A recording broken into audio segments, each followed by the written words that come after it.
Hi అండి, అందరూ బాగున్నారా? నేనైతే చాలా బాగున్నానండి. ఈరోజైతే మన వీడియోలో చిట్టి చిట్టి మడత కాజాలు అయితే చేసి చూపిస్తానండి. జ్యూసీగా లోపల చూడండి ఒకసారి. చాలా బాగా వచ్చాయి, చాలా స్వీట్గా ఉన్నాయి కూడా. లేట్ చేయకుండా వీడియోలోకి వెళ్ళిపోదాం. ముందుగా ఒక బౌల్లోకి నేను ఒక 3/4 కప్పు వరకు మైదా తీసుకున్నానండి. అలాగే చిటికెడు వంట సోడా, చిటికెడు ఉప్పు వేసుకొని మిక్స్ చేసుకున్నాను. మిక్స్ చేసుకున్న తర్వాత అందులోనే ఒక టేబుల్ స్పూన్ వరకు నెయ్యి వేసుకోవాలి. కొంచెం కొంచెంగా వేసుకుంటూ కలుపుకోవచ్చు, లేదైనా ఒక్కసారి వేసుకొనైనా చక్కగా మనం చపాతీ పిండి ఏ విధంగా అయితే కలుపుకుంటామో అలా కలిపేసుకోవాలండి.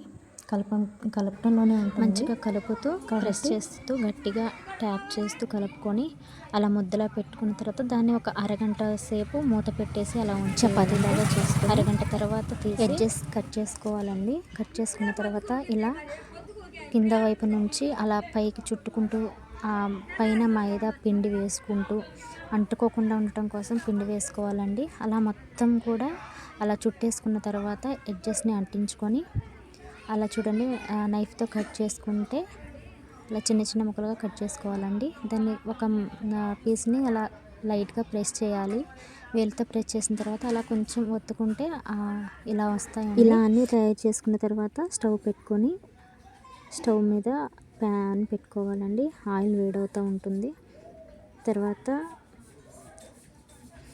పంచదార కూడా ఒక కప్పు తీసుకొని ఒక 1/2 కప్పు వరకు వాటర్ పోసుకొని వేరే స్టవ్ మీద కరిగించుకుంటూ ఉండాలండి. ఇటువైపు ఇవి వేగుతూ ఉంటాయి. తర్వాత సన్నటి తీగపాకం రావాలి. లేత తీగపాకం అండి, మరీ తీగపాకం అవసరం లేదు. అలా వచ్చిన తర్వాత పంచదార పాకంలోని నిమ్మరసం కొంచెం వేసుకొని యాలకులు వేసుకోవచ్చండి. యాలకుల పొడి ఉంటే యాలకుల పొడి వేసుకోవచ్చు.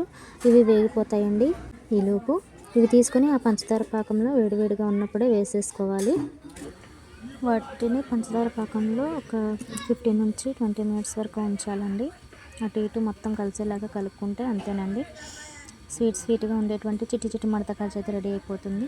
ప్రాసెస్ మొత్తం చూడాలంటే మన లాంగ్ వీడియోకి వచ్చేసేయండి. Thanks for watching.